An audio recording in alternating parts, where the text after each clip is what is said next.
Assalamualaikum warahmatullahi wabarakatuh. Innal hamdalillah nahmaduhu wa nasta'inuhu wa natubu ilaihi wa nastaghfiruh. Wa na'udzu billahi min syururi anfusina wa min sayyiati a'malina. May yahdihillahu fala mudhillalah wa may yudlil fala hadiyalah.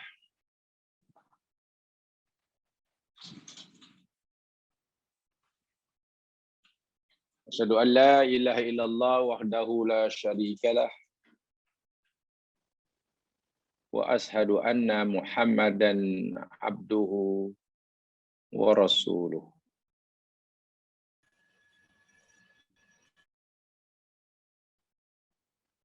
Qala Allah Ta'ala fil Qur'anil Azim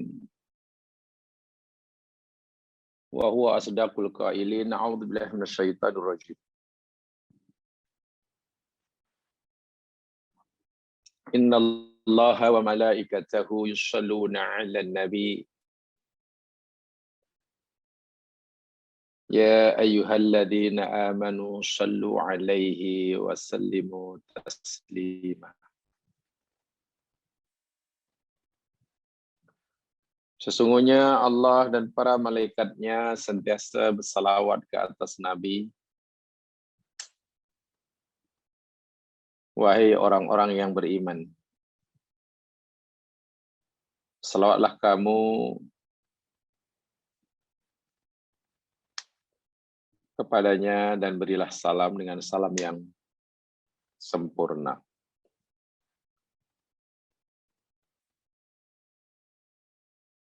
Mari kita ucapkan salawat ke atas Nabi, lebih-lebih lagi sempena hari Jumat.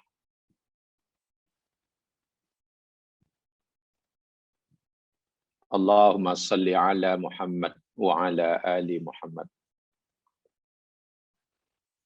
Mari kita ucapkan salam ke atas baginda. Assalamu alayka ya Rasulullah.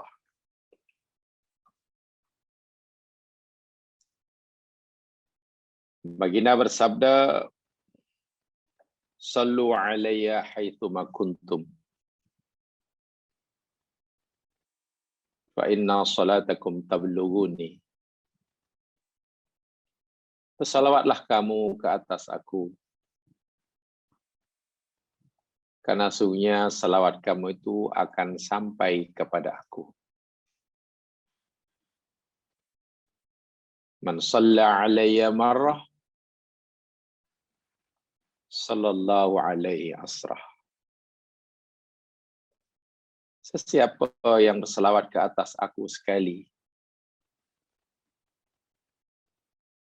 maka Allah akan berselawat ke atasnya 10 kali. Sebab itulah lebih-lebih lagi sempena hari Jumat, mari kita sentiasa basahi bibir kita dengan berbanyak salawat ke atas Nabi. Allahumma salli ala Muhammad wa ala ali Muhammad. Allahumma salli ala Muhammad wa ala Muhammad. Begitu seterusnya. Dan untuk agar Allah Subhanahu wa taala melindungi kita hari ini hingga petang harinya paling tidak daripada segala musibah, sesuatu yang tidak baik, kita baca zikir pagi yang Nabi ajarkan. Bismillahilladzi la yadurru ma'asmi syai'un fil ardi wala fis sama. Wa huwas samiul alim. Bismillahilladzi la yadurru ma'asmi syai'un fil ardi wala fis sama. Wa huwas samiul alim. Bismillahilladzi la yadurru ma'asmi syai'un fil ardi wala fis sama. Wa huwas samiul alim. Allahumma amin. Allahumma faqihna fid din wa 'allimna at-ta'wil. Allahumma amin. Para pendengar yang dirahmati Allah sekalian,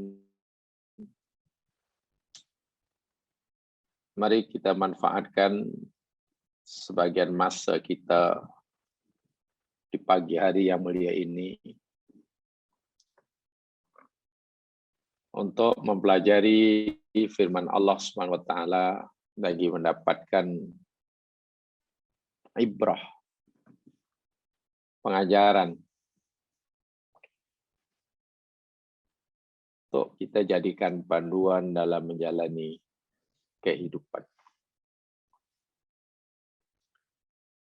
Hari ini kita akan pelajari mula daripada ayat yang ke-75 daripada surah Yunus. A'udzu billahi minasyaitonir rajim. Tsumma ba'atsna min ba'dihim Musa wa Harun ila fir'auna wa mala'ihi bi ayatina fastakbaru wa kanu qauman mujrimin.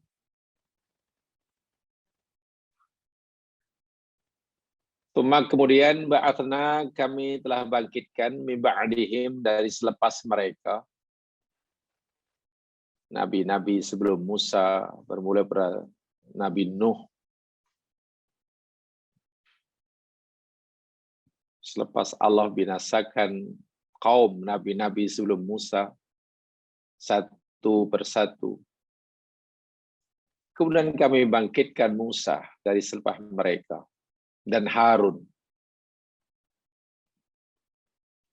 Kami utuskan keduanya ila Fir'aun wa mala'i, kepada Fir'aun dan pembesar-pembesarnya.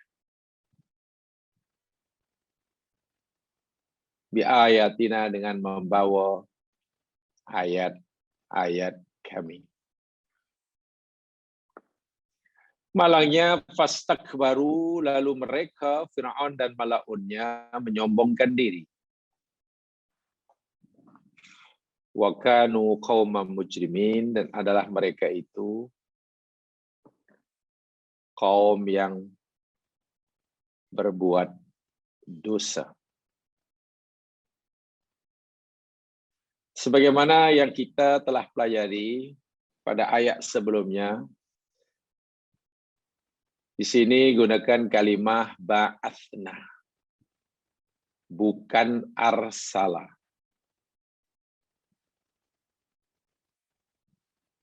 Dan ini memberikan kesan bahwasanya tentang adanya biwujudi syai'in tuma intiha'u syai'. Menunjukkan bahwa telah adanya sesuatu itu sudah tidak ada, kemudian diadakan semula. Itu ba'atha.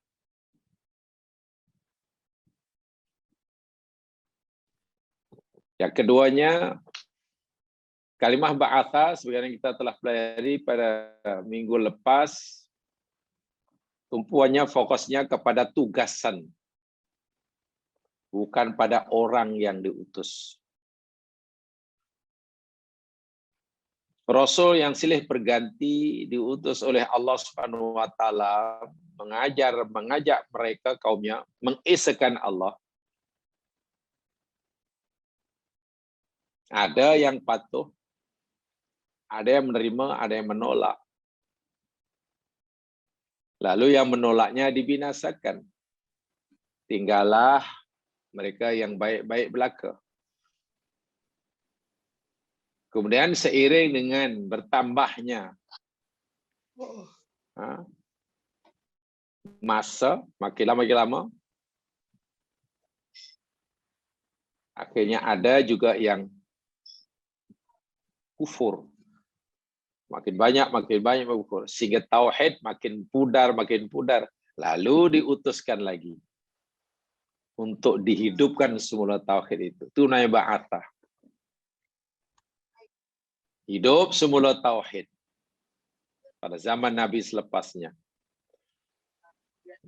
Nabi meninggal pula, tauhid makin pudar lagi. Nanti nak tanya Den tu kalau dia pergi rumah my friend, balik suruh dia tutup. Pasal dia yang buat dulu. Tapi ni dia orang tak pagi datang. Besar tak?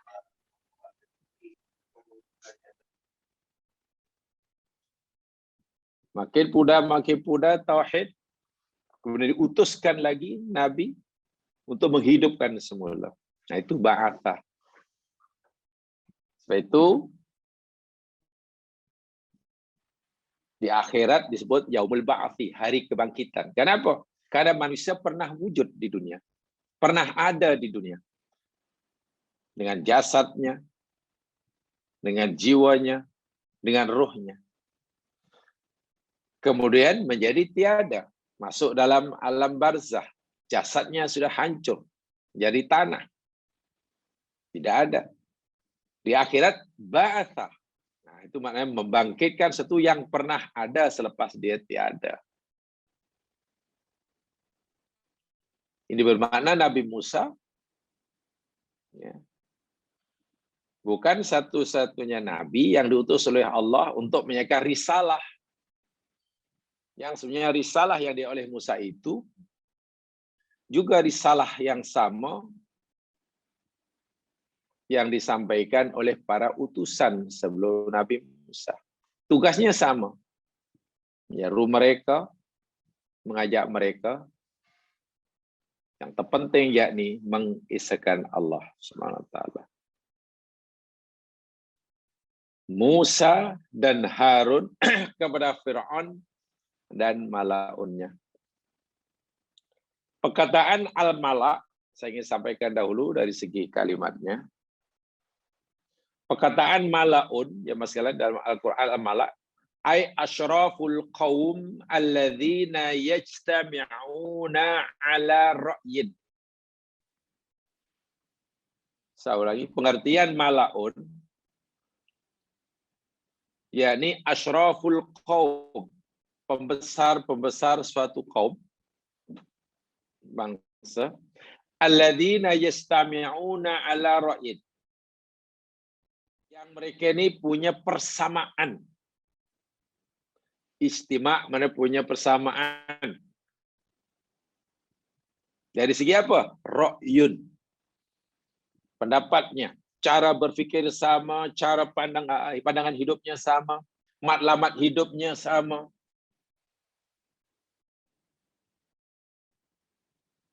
Itu namanya malaun.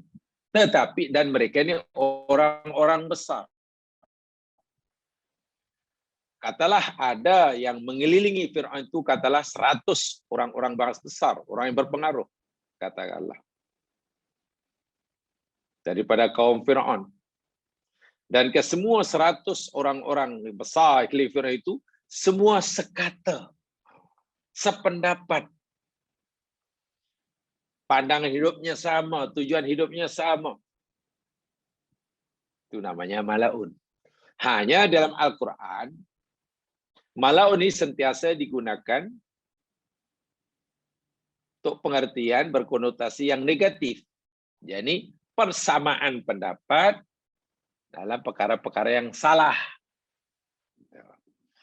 Jangan fikir nanti bila cendekiawan, golongan-golongan elit, yang jumlahnya sangat ramai, lalu sekata dalam satu masalah. Ya, jangan sebut malaun lah. Sebab malaun dalam Quran digunakan pakai untuk merujuk pada kesepakatan dalam satu masalah, tapi masalah yang tidak baik. Dan mereka mesti asraful qaum, pembesar kaum itu. Kalau rakyat biasa, orang awam, katalah jumlah ramai, lalu sependapat dalam banyak perkara, nah itu tak boleh malaun, sebab tidak memenuhi lagi satu syarat. Kan mereka orang awam. Sedangkan malaun Merujuk pada asraful qaum. Atau asraful qaum, pembesar, tapi berbeza pendapatnya, berbeza pandangan hidupnya, pun tidak boleh disebut malaun. Dan ini pengaruhnya sangat besar, jamaah sekalian. Inilah yang dihadapi oleh Musa dan Harun alaihi wassalam. Menghadapi orang-orang besar yang punya kepala yang sama. Itu luar biasa susahnya. Karena mereka punya pengaruh yang besar kepada orang ramai. Kepada orang ramai. Jadi kita boleh gambarkan bagaimana beratnya tugasan yang Allah bebankan pada Musa dan Harun. Menghadapi kumpulan ramai dari golongan orang besar yang punya pengaruh besar dan mereka ini punya kepala yang sama. Ya, sama-sama keras kepala. Penilaian mereka terhadap Musa sama, Musa itu ahli sihir. Penilaian terhadap ajaran Musa itu sama, adalah bohong belaka dan sebagainya. Lainlah kalau yang dihadapi ini walaupun degil tapi orang biasa, mungkin relatif mudah. Tidak punya pengaruh, tidak punya kuasa. Malaun ini punya segala-galanya. Musa datang bi ayatina, membawa ayat kami, fastakbaru. Lalu mereka sombong. Musa di sini, kita maklum, jadi Musa bin Imran, yang mendapat gelaran Kalimur Rahman. Gelar Nabi Musa kan Kalimullah, Kalimur Rahman. Musa bin Imran Kalimur Rahman. Ahadu ulil azmi minal mursalin. Salah seorang daripada utusan Allah yang mendapat gelaran julukan ulul azmi. Wa ahadul kibaril muqtadi bihim. Al-munazzal alaihim asy-syara'i' al-mu'azzamah al-wasi'ah. Ya. Yang keduanya Harun. Ja'alna ma'ahu akhahu Harun waziran basnahuma. Harun ini yang masih prosesnya menjadi rasul, yakni berproses. Karena ia adalah berkat doa Nabi Musa alaihissalam. Sehingga status Harun, ada yang mengatakan ia hanya wazir, pembantu, hanya nabi. Tapi ikut maklumat Al-Quran, Harun juga seorang rasul yang diutus. Rasul, arsana, maknanya rasul. Nah, ini sebagaimana yang dijelaskan ya agak panjang lebar di dalam Al-Quran. Contoh secara ringkas saya ceritakan tentang kerasulan Nabi Harun. Kerasulan Nabi Musa sudah jelas. Ketika Musa dalam perjalanan balik daripada Madyan ke Mesir, setelah 10 tahun meninggalkan Mesir, bersamanya yakni keluarganya dan ya kambing piaranya sebagai bekalan hidup. Sesampainya di Tur Sina dipanggil oleh Allah. Saya ringkaskan saja. Di sana Nabi Musa dapat wahyu, anakhtartuka fastami' lima yuha. Musa, aku telah memilihmu. Maka dengar baik-baik apa yang hendak diwahyukan kepadamu. Musa dapat wahyu. Bila dapat wahyu, ya, automatically lah ia menjadi rasul. Tempat penobatan Musa, pelantikan Musa jadi wahyu di Tur Sina. Dalam perjalanan balik, ya, tidak tukar baju, tidak tukar uniform.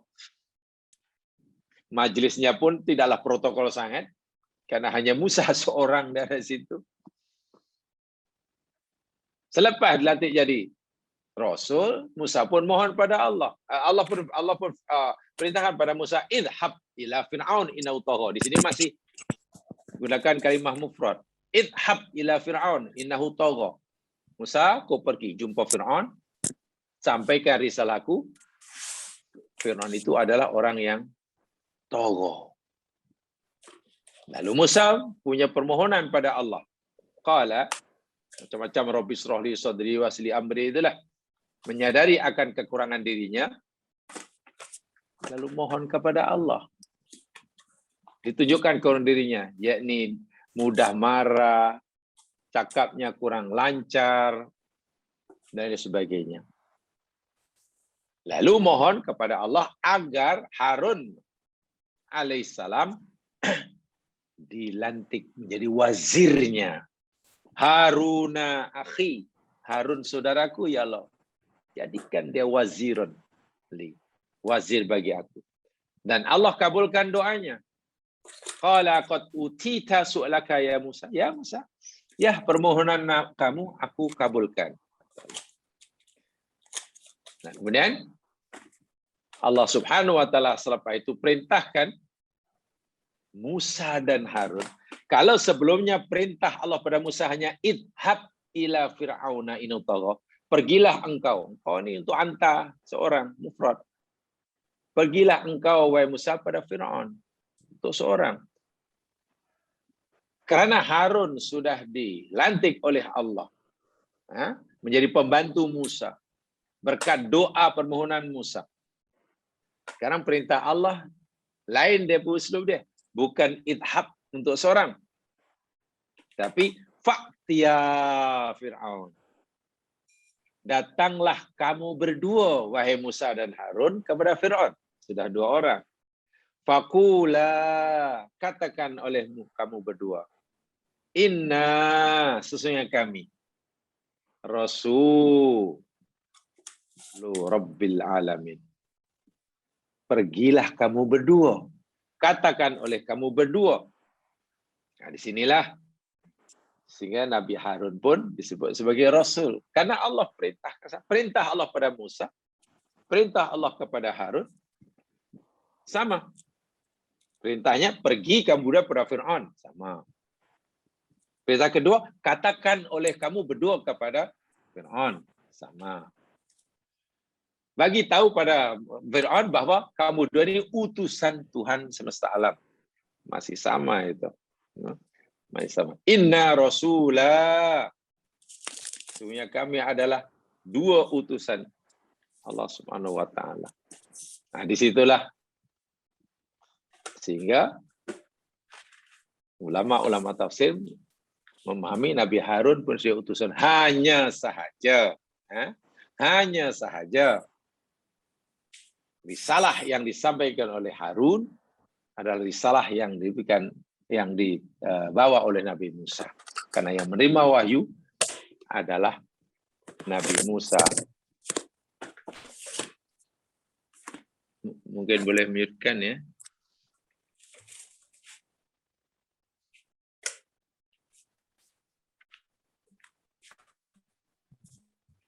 Itu, status Nabi Harun.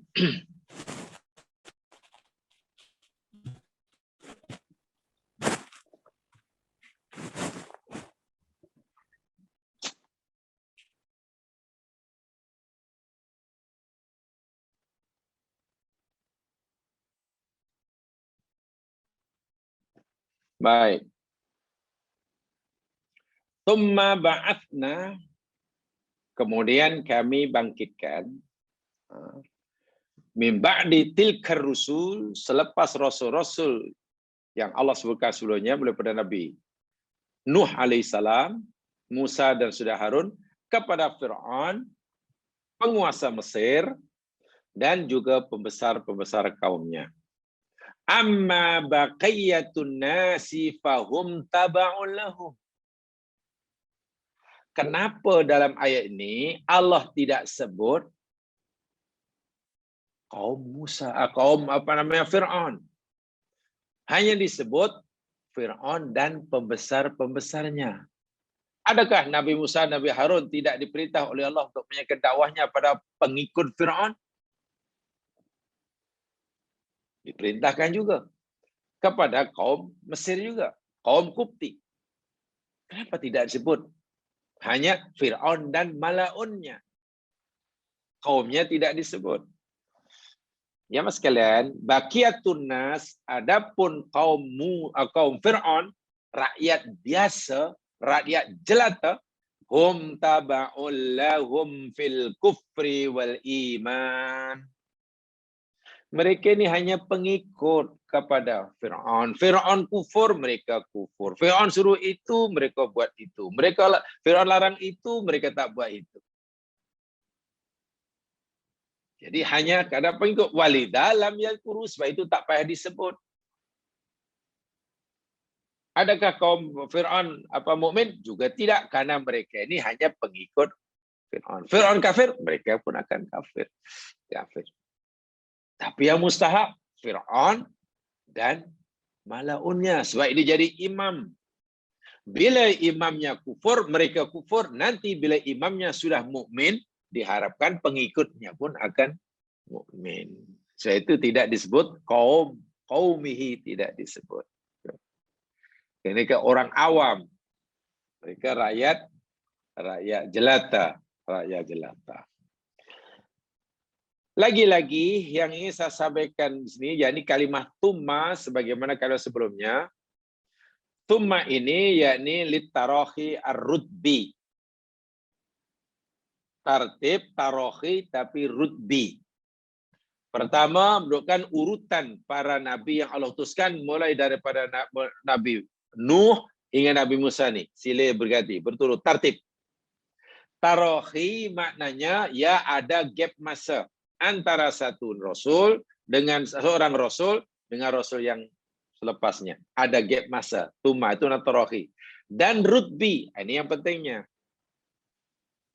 Rutbi memberi maksud, seperti yang saya katakan itu hari, bahwasanya bi satu Musa wa Harun alaihi wassalam kanat a'zamu min bi'athati man sabaqahuma minar rasul. Ini perlu saya sampaikan. Dimaksudkan rutbi, tingkatan, artinya apa? Dibangkitkannya Musa, diutuskannya Musa dan Nabi Harun kepada kaumnya itu, kanat a'zam, ia lebih besar, lebih agung, berbanding dengan dibangkitkannya para rasul sebelum Musa dan Harun. Diutuskannya Nabi Ibrahim, dasar, perkara yang sangat besar artinya. Diutuskannya Nabi Nuh, ialah besar. Diutuskannya Nabi Lut, Masya Allah, besar. Nabi Yusuf, Nabi Yakub, dan seterusnya, besar-besar belaka. Tapi diutuskannya Nabi Musa dan Nabi Harun sebagai utusan Allah untuk menyari Allah itu a'zam, tingkatannya lebih besar. Kenapa begitu? Hassad bi'satu Musa wa Harun bidhili annaha kanat inkilaban adiman wa tatawuran jadidan fi tarikh syara'i fi nizamil hadarah al-aqliyah wa tashri'iyah. Baik. Jika nabi-nabi yang Allah utuskan sebelum Nabi Musa alaihissalam, itu tumpuannya, fokusnya yakni untuk meluruskan akidah tauhid, itu keutamaan dia. Meluruskan, memurnikan akidah tauhid, sementara dibangkitkan Musa menjadi utusan, dibantu oleh Harun ini, bukan sekadar memurnikan akidah tauhid yang mereka telah rusak, tapi juga ada tatawurun jadidun fi tarikhis syara'i, membawa syariat-syariat yang baru yang tidak pernah ada sebelumnya, fi nizamil hadarah al-aqliyah, dan juga untuk membangun peradaban baru, tamadun baru. Secara ringkas, nabi-nabi yang diutus oleh Allah sebelum Musa, tugas utamanya murnikan akidah tauhid yang mereka telah cemari. Mengajak mereka sembah Allah sahaja. Sementara Nabi Musa ada 2 tugas sekaligus. Pertama, menyeru mereka mengabdikan diri hanya pada Allah.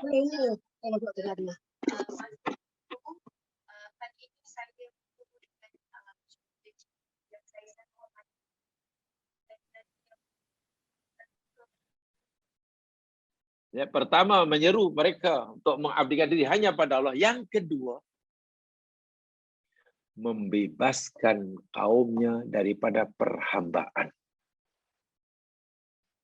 Itu tidak mudah itu. Jadi Musa bukan hanya sekadar mengajak mereka mengabdi pada Allah, tapi juga memerdekakan kaumnya daripada penindasan. Membebaskan penindasan. Kan Bani Israel di Mesir sebagai hamba abdi diperhambakan oleh Fir'aun. Dan Musa datang, diutus oleh Allah, bukan sekadar mengajak Fir'aun dan kaumnya menyembah Allah semata, tapi memerdekakan kaumnya. So, lebih berat. Lebih berat. Bolehlah Nabi Musa ini katakan sebagai Rasulullah sekaligus bapa kemerdekaan Bani Israel. Yang kedua, bahwa diutusnya Nabi Musa ini lebih besar, lebih agung, lebih berat. Kalau Nabi sebelumnya, ya mas sekalian, diutus oleh Allah kepada kaumnya sahaja. Nabi Ibrahim kaumnya sahaja, Nabi Lut kaumnya sahaja, Nabi Yakub kaumnya sahaja. Nabi Musa tidak. Nabi Musa diutus oleh Allah kepada 2 kaum besar.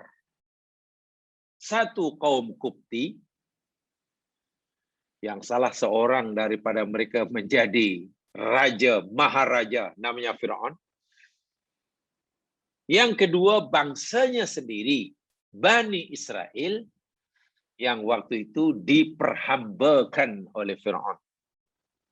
Berat itu. 2 bangsa yang punya darah keturunan yang berbeza. Tentu punya cara berfikir yang berbeza. Sebab itu di sini gunakan tumma itu bahwasanya bi'tatu Musa, dibangkitkannya Musa menjadi utusan itu a'zam, lebih besar, lebih agung, lebih dahsyat. Atau bolehlah kita kata lebih berat daripada dibangkitkannya para utusan sebelumnya. Sebelumnya. Karena bukan hanya menyeru mereka mengabdi diri hanya pada Allah, tapi juga berkewajiban memerdekakan bangsanya, menghapuskan penindasan dan penjajahan sesama manusia. Itu berat sekali itu. Dan Musa terpaksa berhadapan pada 2 bangsa besar yang punya perangai yang berbeza. Satu bangsa besar itu yakni kaum Qibti, itu bangsa Fir'aun, dan satu bangsanya sendiri, Bani Israel. Bani Israel. Dan Musa berjaya. Musa berjaya. Membebaskan Bani Israel, berjaya. Dia bapa kemerdekaan. Menyampaikan risalah Allah, berjaya. Buktinya, ramai kaum Qibti yang menerima ajarannya. Walaupun tidak sedikit yang menolaknya. Malaun menolaknya. Tapi ahli sihir Fir'aun yang berdarah Qibti, bahkan penyembah Fir'aun, taat setia pada Fir'aun puluhan tahun, akhirnya menjadi pengikut Nabi Musa, menerima ajaran Musa, dan mereka rela mati karena mempertahankan ajaran Nabi Musa. Itu kejayaan Fir'aun berdakwah pada kaum Qibti. Benar Fir'aun dan malaunnya dibinasakan, betul. Nabi Musa juga berjaya memerdekakan Bani Israel. Bebas daripada penindasan Firaun. Dan juga berjaya menyampaikan risalah Allah kepada Bani Israel. Mereka beriman. Walaupun tak dinafi, ada juga yang tetap degil. Ada. Yang tak degil ada. Hanya Nabi Musa ini istimewa umatnya. Sangat istimewa. Kaum para nabi jamaah sekalian, kaum sebelum kita, kaum sebelum kaum Nabi Muhammad SAW ini, mereka telah diazab oleh Allah di dunia. Bahkan ada yang azabnya itu hingga meranapkan mereka, menjadikan mereka pupus dari muka bumi. Dah tak ada lagi sebab ia dabirul qaum. Semua merasakannya. Bahkan ada yang hingga pupus. Kecuali kaum Nabi Yunus. Belum sempat Allah menimpakan belum sempat mereka ditertimpa azab Allah karena kejahatan mereka, mereka sempat bertaubat. Kaum Nabi Yunus selamat. Kaum Nabi Musa disiksa juga, Bani Israil disiksa juga. Diazab. Kan ada yang jadi monyet. Ada sama petir. Wa'iyadzubillah. Tapi azab Allah kepada mereka tidaklah hingga menyebabkan mereka pupus dari muka bumi. Hingga sekarang masih ada. Jadi itu kejayaan Nabi Musa. Sebab itu gunakan tumma di sini mana tarohi ar-rutbi. Itu yang saya maksudkan. Jadi bi'satu Musa faqad atat bitakwinil ummah. Kalaulah rasul-rasul sebelum Nabi Musa, yakni ada tumpuannya, fokusnya yakni menyeru mereka menyembah Allah semata, itu yang penting sekali. Nabi Musa ada tambahan tugas. Takwinul ummah. Membina umat. Kan memerdekakan bangsa itu membina umat.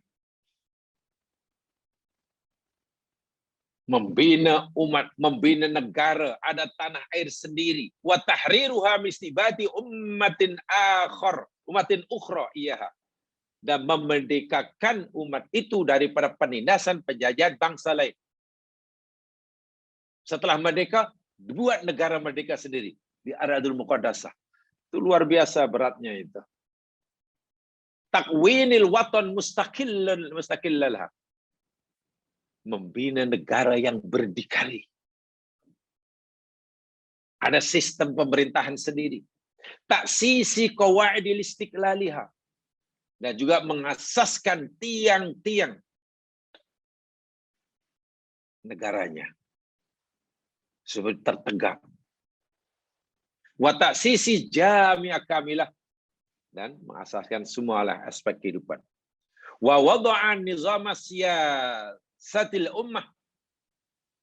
Dari segi pemerintahan, dari segi politiknya. Wa wada'a asasata yudabbiru nasu'unaha. Peraturan-aturan bagaimana mentadbir negara. Wa nizami difa'i fa'una mutadina 'alaiha minal umam. Dan juga sistem pertahanannya. Sistem pertahanannya pada negara. Bagi melindungi negara dari serangan bangsa lain. Inilah tugas Musa yang saya katakan di awal tadi lebih berat daripada tugas para rasul sebelumnya. Nah, itu rahasia tumma rutbi tadi. Nabi Lut taklah sampai begitu perintahnya. Ya. Nabi Yakub taklah sampai macam itu. Nabi Zakaria tidak seperti itu. Nabi Ibrahim tidak seperti itu. Bahkan Nabi Nuh yang walaupun ratusan tahun tidaklah seberat itu. Musa semuanya berat. Kita jangan bandingkan berat dengannya karena segi masa diutusnya. Yang paling berat Nabi Nuh lah sebab ratusan tahun. Itu segi lamanya, bukan beratnya. Berat yakni Musa karena ada dua taklif yang besar daripada Allah Subhanahu wa ta'ala. Wa ja'ala Musa wa Harun mab'utsaini kilaihima min haitsu innallaha astajaba talab Musa ayyas'ala mau akhau Harun. Jadi sinilah satu di antara rahsia kemakbulan doa Nabi Musa. Betul, Musa nampaknya karena tugasnya sangat berat, maka permohonannya pada Allah agar Harun dilantik, pilih, diangkat oleh Allah menjadi wazir permintaan Nabi Musa. Allah kabulkan. Walaupun akhirnya Harun pun juga melaksanakan tugas sebagaimana tugas yang Allah amanahkan kepada Musa. Sezaman ya. Mas kan ini apa namanya? Saya pernah nyatakan begini ya. Utusan-utusan Allah nih jamaah sekalian. Ya, utusan Allah Rasulullah Allah yang hidupnya sezaman tuh ada 3 pasang. Saya ulangi. Utusan Allah yang Allah utuskan dalam satu zaman itu ada 3 pasang. Mana berdua lah. Nabi Ibrahim pada masa ada Nabi Lot umpamanya. Tapi tak ada saingan karena tempatnya berlainan. Nabi Ibrahim di tempat satu tempat, Nabi Lot di tempat yang lain. Tak ada masalah. Nabi Musa dan Nabi Harun. Nabi Harun. Ini satu masa juga.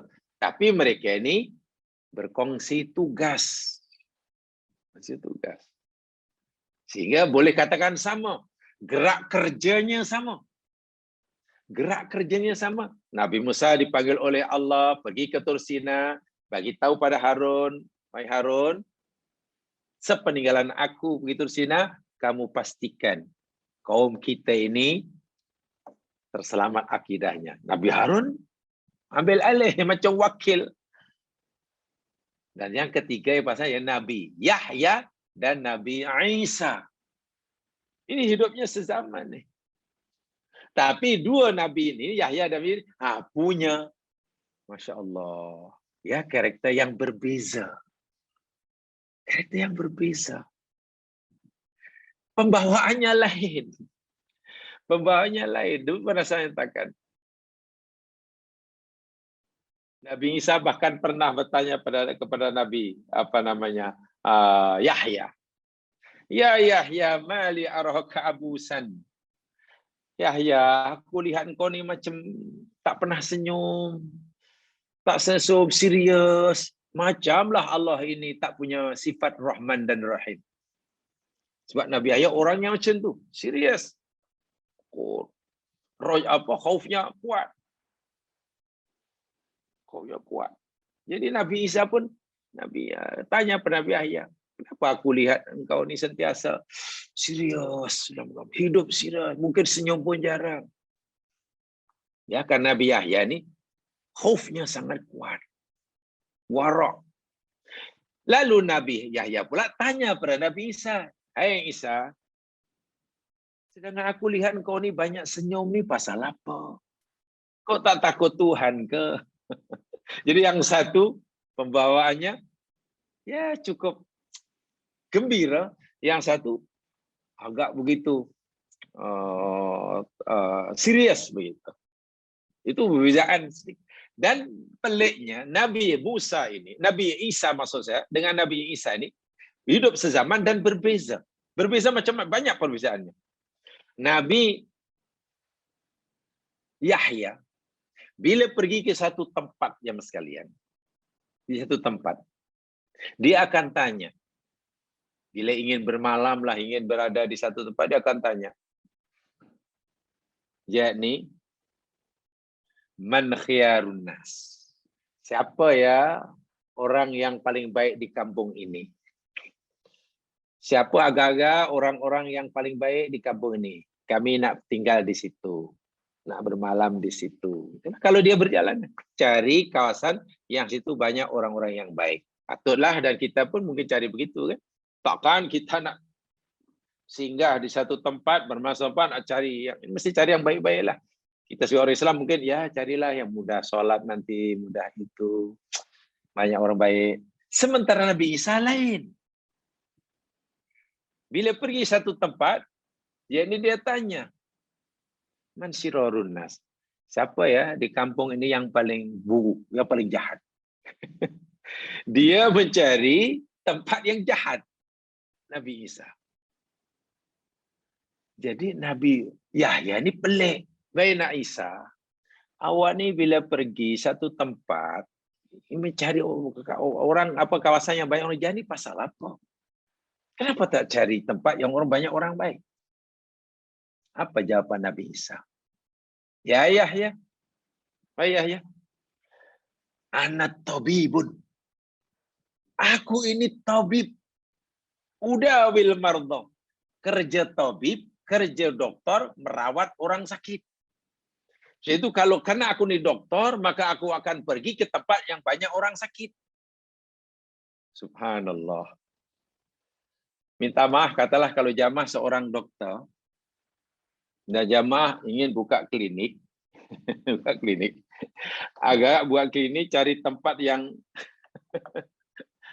yang semua orang sehat dan situ tak ada orang sakit, umur panjang-panjang, atau di kawasan yang banyak orang tak sehat. Dokter mestilah kerjanya cari orang sakit, ya, bukan orang sakit, nak dirawatnya. Tapi Nabi Isa ini membahasakan dirinya, aku ni dokter. Dan tugas aku nak merawat, mengobati orang sakit. Agak kita pilih yang mana agaknya. Kita nak memilih gaya hidup Nabi Yahya atau Nabi Isa. Kalau Nabi Yahya, orangnya serius. Mungkin duduk. Itulah, itu pembawaan Nabi Yahya. Ya Nabi Isa, relax, santun, Masya Allah, ramah. Gitu. Bagi satu tempat, malah cari orang yang tempat yang banyak orang jahat. Alasannya apa? Saya ni dokter. Kerja saya merawat orang sakit. Sebab itu saya cari tempat yang jahat, saya nak membetulkan mereka. Kalau kita nak pergi tempat orang baik, lalu apa tugas kita? Nah, ini terpulang pada kita nak pilih yang jadi mana. Rasa-rasa kita ini jadi doktor dan layak doktor dan mampu jadi doktor, ya carilah banyak bergaul dengan orang sakit. Tapi kalau rasa-rasa kita ini bukan doktor, bahkan kita sendiri orang sakit, kita sendiri pun sakit, ya carilah orang-orang yang sehat. Itu jadi kisah Nabi Musa dan Harun tidak begitu banyak. Kedua Nabi ini karena sama-sama Nabi, ya, tugasnya sama. Jadi Nabi Ibrahim, Nabi Lot pun tidak ada masalah karena berada di tempat yang berbeza. Tapi Nabi Yahya dan Nabi Isa hidup dalam satu masa, ya mas sekalian, dan berada di tempat yang sama, boleh berhubungan, tapi pembawaannya berbeza. Sehingga adalah yang memahami begini. Hidup ini, kalau rasa takutnya melebihi rojaknya kepada Allah. Kan kita mesti ada rojak, kita mesti ada khauf kepada Allah. Kalau rojaknya itu berlebihan, atas takutnya, relax, santai macam tak ada apa-apa. Nah, itu mungkin ada sedikit lah. Mungkin ada sedikit itu mencontohi Nabi Isa agamanya. Kalau takut saya sehingga rojak pun tak ada, itu Nabi Yahya lah. Tapi bagi kita orang Islam memang kena seimbang antara rojak dan khauf. Rojak dan khauf. Bahkan Ibnu Qayyim sangat cantik menerjemahkan, menguraikan rojak dan khauf ini. Masa keadaan sekarang ini, hidup seperti ini, senang ini, khaufnya adalah ditingkatkan. Khaufnya ditingkatkan. Nanti bila sudah dekat dengan ajal, atau bila orang melakukan maksiat, terlanjur melakukan maksiat, rojaknya ditingkatkan. Sebelum melakukan maksiat, khauf ditingkatkan. Itu secara umumnya. Baik. Di dalam ayat ini, Allah Subhanahu wa Ta'ala menyatakan, kami bangkitkan Musa dan Harun itu membawa ayat-ayat kami. Ayat kami. Dalam hal ini, dalam ayat ini, ayat di sini paling tidak maksudnya ada dua. Maksud yang pertama, risalah Allah, ajaran Allah, mengesakan Allah, peraturan Allah Subhanahu wa taala hendaklah disampaikan kepada kaumnya, pada Firaun, dan kaumnya serta Bani Israel. Itu ayat pertama. Ini kata Allah, ini boleh, ini tak boleh, ini mesti kami buat. Itu ayat pertama. Dan Musa sampaikan. Makna yang kedua, yakni tanda kebenaran kerasulannya. Apa itu? Mu'jizat. Jadi Nabi Musa bukan hanya disuruh Allah menyampaikan ajaran Allah, tapi Nabi Musa juga diberi bekalan oleh Allah bukti kebenaran kerasulannya. Nanti jika Fir'aun menolak kerasulan Musa, menafikan kerasulan Musa, mereka tuduh Musa ini pembohong dan ahli sihir, Musa boleh tunjukkan apa bukti bahwa dia itu benar-benar utusan Allah. Nah, bukti tanda itulah sebut ayat, dalam ini maksudnya mu'jizat. Dan mukjizat Nabi Musa kita kenal yang populer sekali, yaitu tongkat ajaibnya dan tangan ajaibnya. Tongkat ajaibnya karena tongkat boleh bertukar jadi ular dengan kehendak Allah, boleh membelah lautan dengan kehendak Allah, boleh dipukulkan ke batu keluarkan air dengan izin Allah, dan tangan ajaibnya dikepit saja dikeluarkan mengeluarkan cahaya. Itu yang popular. Tapi banyak lagi sebenarnya mukjizat Nabi, tanda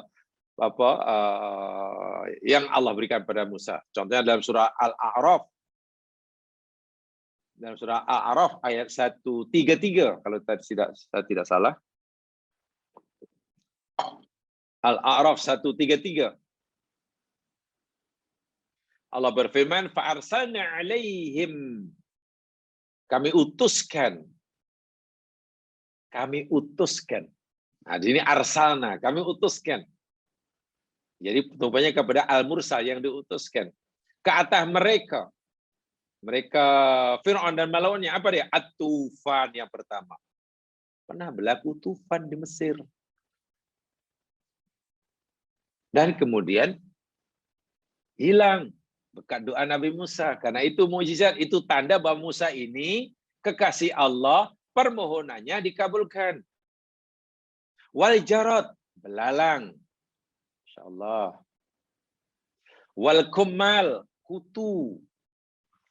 Wadafadi, katak. Wadam, darah.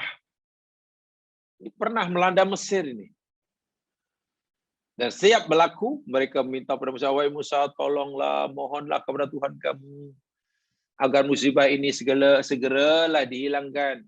Nanti kalau darah ini hilang, katak ini hilang, jarad ini hilang, tufan hilang, kami akan pecah pada kamu. Musa pun berdoa, hilang. Tapi hilang, mereka tak juga percaya. Semua itu Allah kata, ayatum mufassalat. Ayat-ayat yang dijelaskan, diterangkan. Malangnya mereka fastakbaru, tetap sombong dan angkuh, wa kanu qaum mujrimin. Dan Masya Allah, memang tidak mudah ya, tidak mudah. Musa mendapat gelar ulul azmi di jemaah sekalian, menunjukkan bahwa tugas yang diamanahkan oleh pada Musa ini sangat berat. Dua tadi, minimum dua itu. Ditambah pula kaum yang dihadapi pun dua bangsa yang punya perangai berbeza. Apalagi kaum Qibti di bawah Fir'aun. Itu luar biasa jahatnya. Luar biasa keras. Kepalanya sangat keras. Hatinya membatu. Cacian mereka kepada Nabi Musa ini, minta maaf sama sekalian, Al-Qur'an pernah menceritakan kan. Mana ada Nabi, utusan Allah, Rasul, bergelar Rasul, yang pernah disakiti oleh kaumnya, dipermalukan oleh kaumnya, melebihi daripada apa yang dilakukan oleh kaum Musa kepada Musa. Tidak ada. Nabi Musa pernah mendapatkan perlakuan yang sangat-sangat memalukan daripada kaumnya. Apa dia? Ketika Nabi Musa mandi, tidak berpakaian, pakaiannya mereka curi, mereka ambil lalu letak tempat yang jauh. Sehingga ketika Musa habis mandi nak pakai bajunya, bajunya tidak ada di sebelahnya. Nampak jauh, terpaksa Nabi Musa pergi tempat jauh. Tengok kanan kiri ada orang lihat atau tidak. Rupanya kaumnya sedang menyuruh melihat Musa. Sampai begitu sekali. Mereka mempermalukan Musa. Belum lagi mana ada kaum Nabi yang pernah punya permintaan lebih menyakitkan daripada permintaan kaum Musa kepada Musa. Musa, la nu'mina laka. Jangan harap kami akan percaya pada ucapanmu. Hatta narallaha jahra. Sehingga kami boleh melihat Allah yang kamu katakan itu dengan mata kepala. Kamu asyik kata kami suruh sembah Allah, Allah, Allah, Allah. Kami tak akan percaya. Apa itu Allah? Hatta narallaha jahra. Sehingga kami melihat dengan mata kepala kami sendiri. Allah tu siapa depan? Coba mana ada Nabi disakiti seperti itu. Tapi Musa sabar. Nabi pun mengakui, Nabi Muhammad SAW pun mengakui kesabaran Nabi Musa. Berat sekali. Tugasnya berat. Cacian kaumnya pada Musa itu sangat melampau. Sehingga pernah, ya mas sekalian, Nabi Musa pernah berdoa kepada Allah. Ya, doanya begini ya, permintaan Nabi Musa.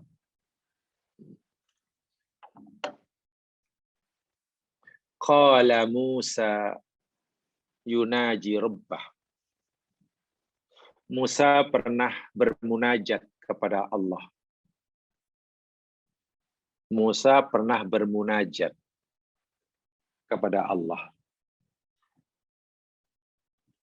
Isi munajatnya begini. Rabbi najjini min alsinatin nas. Rabbi najjini min alsinatin nas. Wahai Tuhanku, selamatkanlah diriku ini. Jagalah diriku ini daripada mulut-mulut manusia itu. Ucapan manusia menyakitkan. Kalau dengan ayat yang lain, ya Allah, jadikanlah manusia-manusia ini diam. Pastikan mereka ini tak mengkeji aku, tak memperolok-olok aku, tak menyakiti hatiku. Pastikan ya Allah, mereka ini jangan punya mulut. Mulut apa namanya itu ya? Mulut laser ke mulut longkang ke apa? Sebab Nabi Musa ingat peringkat Allah, dasarnya lah kaum aku ni. Ucapannya semua menyakitkan diri ini. Lalu mohon pada Allah, ya Allah, jaga diri aku ni daripada lidah mereka. Pastikan ya Allah, mereka ni tak kata macam itu kepada aku, mencela, menghina, bla bla bla bla. Apa jawab Allah? Qala, Allah berfirman, ya Musa, wahai Musa, anta tatlubu syai'an lam asna'hu li nafsi. Musa, kamu minta sesuatu kepada aku yang aku pun tidak melakukannya buat diriku. Kamu minta sesuatu pada aku yang aku pun tak buat ia untuk diri aku. Kan kamu suruh, kamu minta aku supaya aku menutup mulut orang-orang itu. Itu kan yang kamu nak. Kamu suruh aku tutup mulut kaum kamu, jangan menyakiti, jangan menghina, jangan bla bla bla bla bla. Semua patuh. Itu kan kayak yang kamu nak. Iya ya Allah itu. Musa, kamu minta sesuatu pada aku yang aku sendiri pun tidak melakukan untuk diri aku. Apa maksudnya? Jumlah orang yang menentang Nabi Musa ini jamaah sekalian, sebenarnya tidak sebanding, tidak seberapa. Jumlah orang yang menyakiti Nabi Musa, walaupun Musa ini baik kepada mereka, sayang pada mereka, jumlahnya tidak seberapa. Dibandingkan dengan jumlah manusia yang mencela Allah. Coba. Yang menghina Allah, yang kufur pada Allah. Jumlah orang yang kufur kepada Musa itu tidak seberapa. Yang menyakiti Musa itu apa? Yang kata bukan pada Musa itu tidak seberapa. Bila kita bandingkan dengan jumlah manusia yang kata macam-macam pada Allah. Tapi Allah tak stop pun mulut mereka. Allah tetap bagi mereka rezeki. Allah, Masya Allah. Jawaban Allah ini membuat Musa akhirnya, sudahlah. Ya sudah. Jadi mungkin kalau kita kata begini, ya Allah ya Tuhanku, tolonglah, pastikanlah mulut orang ni semuanya cakap yang baik tentang aku ya Allah. Jangan, ya namanya doa boleh-boleh sajalah. Kalau kita nak doa begitu, boleh saja, ya Allah, pastikanlah semua orang ni janganlah jahat kepada aku ya Allah. Pastikan semua mulut orang ni cakap baik saja ya Allah kepada aku. Sedangkan hamba ni sentiasa berbaik pada mereka. Ya, nak doa begitu sila. Memang tidak ada larangan. Tapi mungkin jawaban Allah seperti mana jawaban Allah pada Musa itu. Wahai hambaku, macam manalah kamu suruh aku memastikan mulut-mulut orang itu tidak mencela kamu. Aku pun biarkan hambaku, walaupun aku sayangi mereka, aku cipta mereka, aku bagi kesihatan, aku bagi rezeki, aku bagi oksigen. Yang sepatutnya mereka ini menyembah aku, yang sepatutnya mereka puji aku, patuh pada aku, mereka malah menentang aku. Mereka cakap bukan tentang aku. Tuduh aku punya anak lah, tuduh aku tidak adil. Dan Allah tidak bungkam mulut mereka. Oh subhanallah. Luar biasa itu ya. Luar biasa itu. Itu. Riwayat itu ada dalam kitab, biasanya dalam kitab Ar-Raqaiq wal Mawa'id. Ya. Ar-Raqaiq wal Mawa'id itu ada dalam kitab itu. Walaupun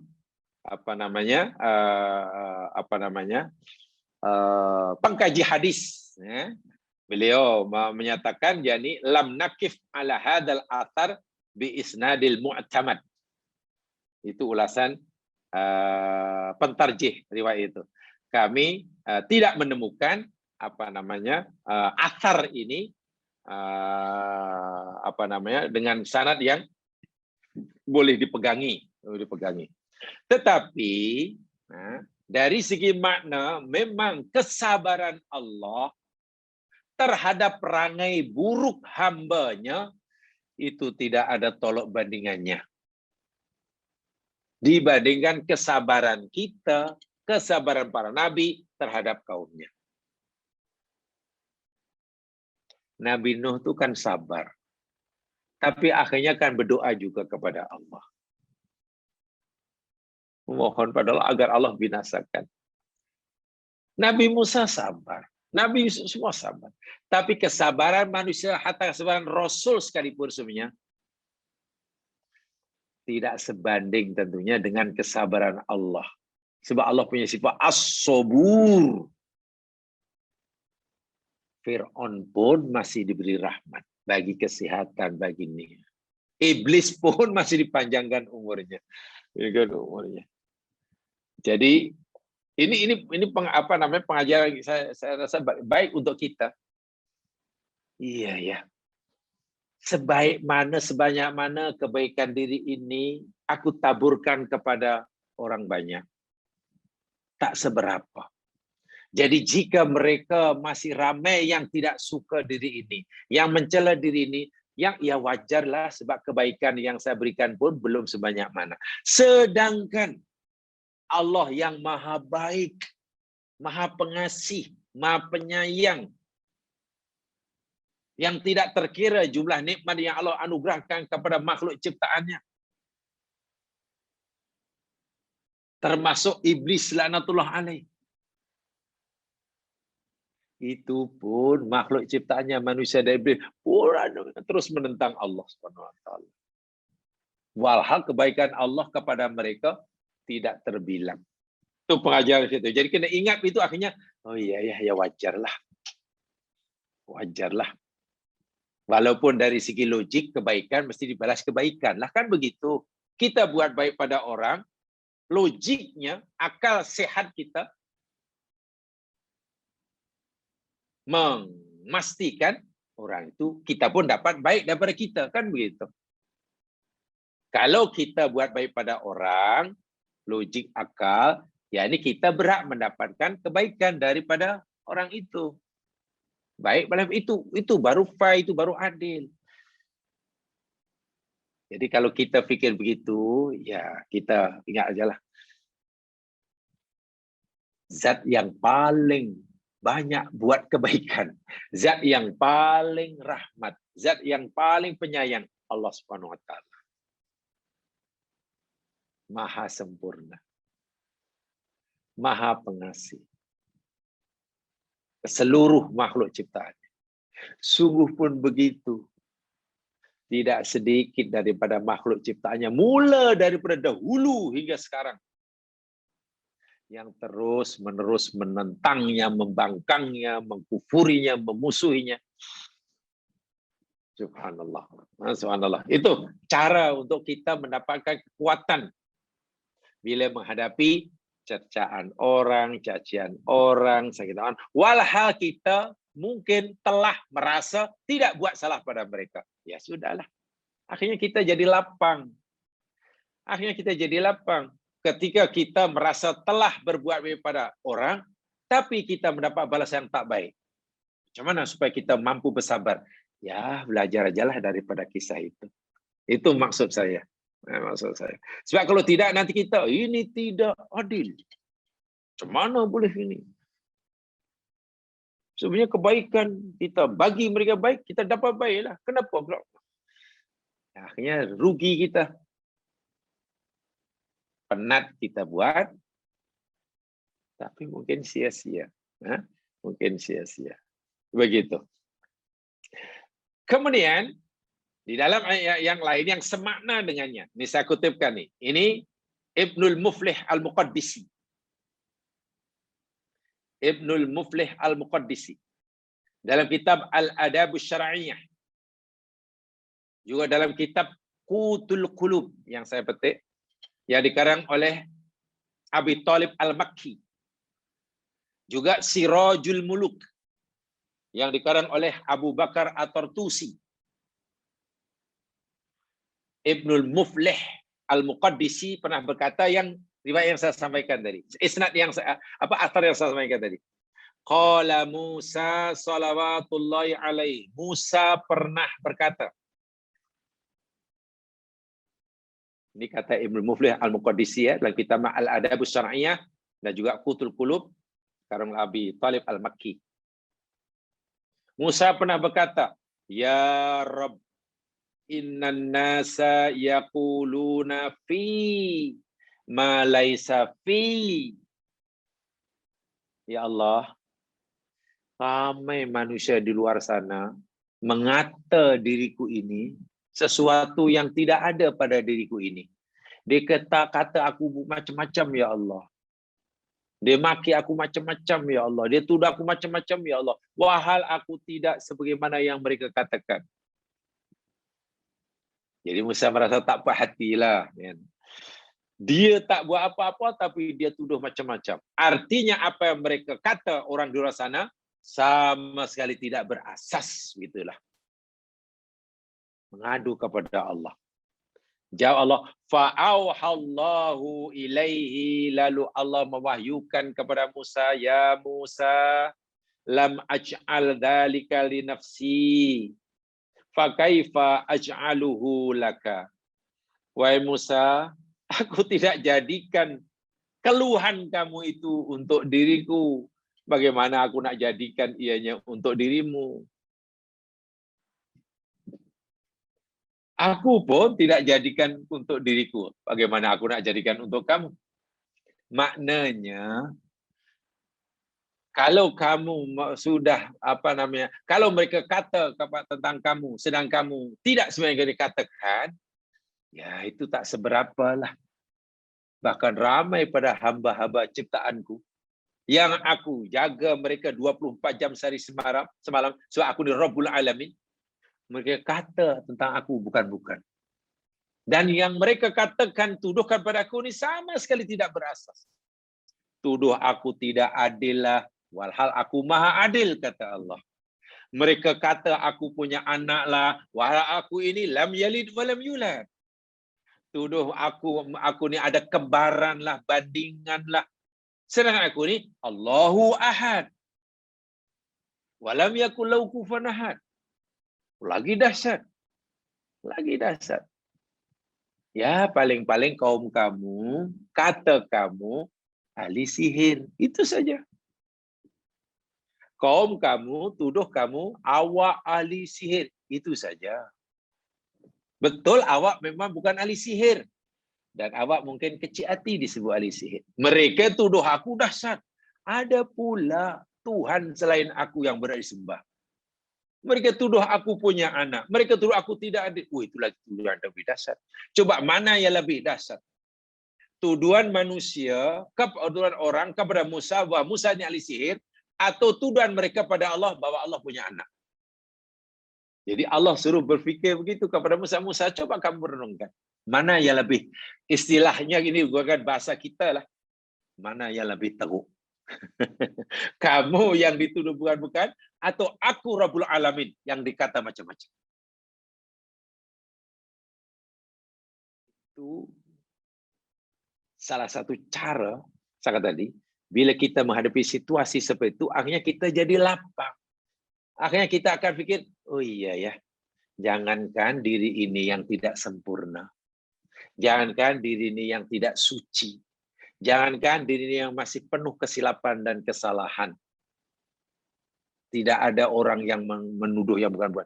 Allah yang maha suci pun ada yang melawannya. Allah yang maha benar itu pun ada yang tidak percaya. Allah yang maha adil itu pun masih ada yang menuduhnya Allah zalim, tidak adil. Siapalah dia? Ya akhirnya sudah. Tawakkaltu 'ala Allah. Itulah. Jadi ada riwayat tadi juga dikatakan oleh Ibnu Muflih Al-Muqaddisi. Nah, ini sanadnya lebih kuat dari yang pertama tadi. Sengaja saya sampaikan ini karena saya merasa karena banyak jalan yang satu dikatakan tadi lam nakif ala hadal asar bisnadil mu'tamad. Kami tak dapati asar ini punya sandaran yang kuat, tapi dalam jalan yang lain mempunyai banyak jalan dan mempunyai sanad yang boleh dipertanggungjawabkan. So, paham ya? Itu cara untuk kita mendapatkan satu poin dalam kehidupan. Kalau ya anggap saya patutlah, siapalah saya, semua orang suka. Walaupun kita telah baik, Musa pun tak semua kaumnya suka. Nabi Muhammad pun gitu ya akhirnya sama. Jangankan Nabi, Allah pun dimusuhi oleh umatnya. Begitu maksudnya. Jadi bila kita dapat hati kita ingatkan dengan perkara seperti ini, akhirnya kita menjadi kuat gitulah. Hidup menjadi kuat, menjadi lapang, ya. Akhirnya senyum aja lah. Macam Nabi Muhammad senyum aja jumpa. Nabi Muhammad kan dicaci senyum aja. Berseri-seri, Nabi Isa senyum aja. Jadi tidak perlu terlalu istilahnya ya. Tidak perlu terlalu tegang serius. Nanti kita malah stres sendiri ya. Kan yang penting kita buat baik. Itu yang penting. Bukan yang penting orang sama ada nanti orang mengakui baik atau tidak. Itu tidak penting. Orang lain mengakui kebaikan kita atau tidak, itu bukan soal kita. Soalan yang bagi kita yang terpenting, jadi asal kita sudah buat baik karena Allah, sudah selesai tugas kita. Tapi nanti apa kata orang, kita udah pernah buat baik, tapi orang masih, ya biarkanlah. Begitulah caranya. Nah, begitu cara dia. Itu bagi saya sangat penting. Pelajaran apa sikap Nabi Musa yang ingatan Allah kepada Musa ini. Baik, kemudian fastakbaru. Dalam ayat tadi sambungan dia fastakbaru. Macam-macam ayat yang Allah berikan pada mereka sampaikan oleh Musa, fastakbaru.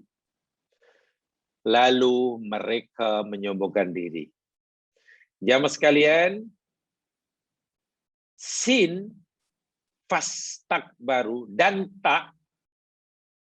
Fastakbaru kan ada tambahan sin. Fa itu lalu ya. Artinya mereka tidak perlu masa yang lama untuk menolak mentah-mentah ajakan Musa. Fa itu lalu. Dipanggil apa namanya? Segeralah. Tartib wa ta'aqub dalam bahasa Arabnya. Tartib wa ta'aqub. Sin dan ta dalam istakbaru sebab 3 hurufnya ka, kaf, ba, ro. Kaburo. Kaf, ba, ro. Ditambah dengan sin dan ta menjadi istakbaro. Ya mas sekalian, tambahan sin dan ta itu membawa makna mubalaghah fit takabbur. Bukan menjadi sayrurah ya. Mubalaghah fit takabbur. Kaburo itu maknanya takabur. Istakbara itu makna bersangatan dalam takaburnya. Nah, begitulah. Kaburo, takabbaro itu takabur, menjadi sombong. Takabbaro menjadi sombong. Istakbaro menjadi teramat sangatlah sombongnya. Paham ya? Kaburo itu besar. Besar. Takabbaro menjadi merasa besar, sombonglah. Istakbaro menjadi teramat sangatlah sombongnya. Al-mubalaghah fit takabur, sin dan ta.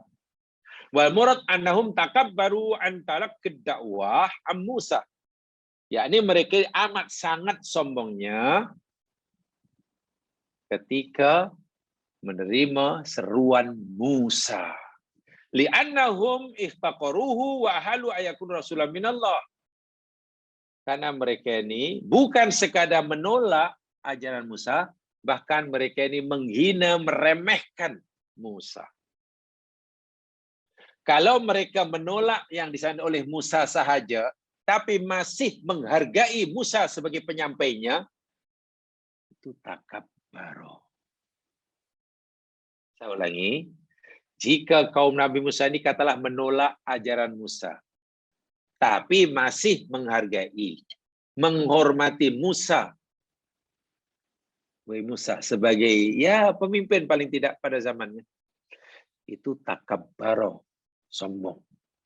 Tapi yang mereka lakukan bukan sekadar menolak ajaran Nabi Musa, bahkan meremehkan, mencerca, mencaci pembawa risalah itu, yakni Musa. Maka kesombongan mereka meningkat menjadi pada sombong, menjadi teramat sangatlah sombongnya. Ada tambahan sin dan ta. Sin dan ta. Yakni ahalu ayyakuna rasulan minallah wa min qaum mustab'idin istab'adu fir'aun wa qaumuhu. Wa hadza wajh ikhtibari ayat. Itu maksudnya. Contohnya, mari kita lihat di dalam surah Al-Mu'minun ayat 47. Inilah penghinaan yang luar biasa. Kesombongan yang luar biasa. Lihat surah Al-Mu'minun ayat 47. Coba lihat.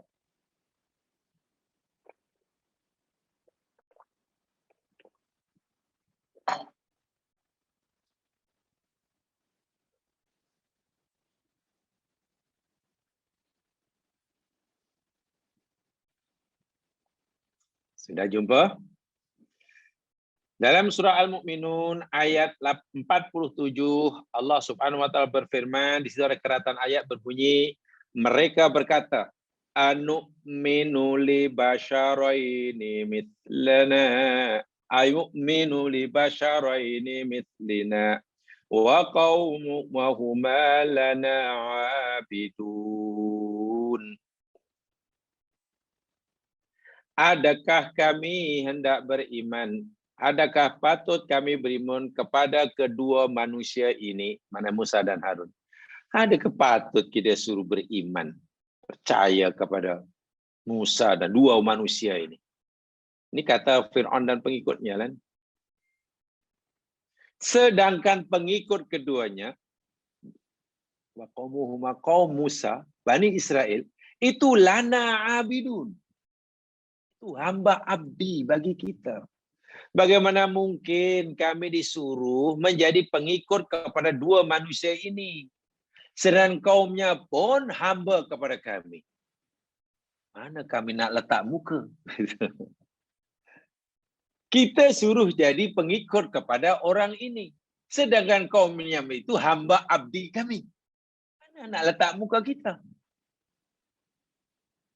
Oh, itu luar biasa. Itu penghinaan yang luar biasa itu.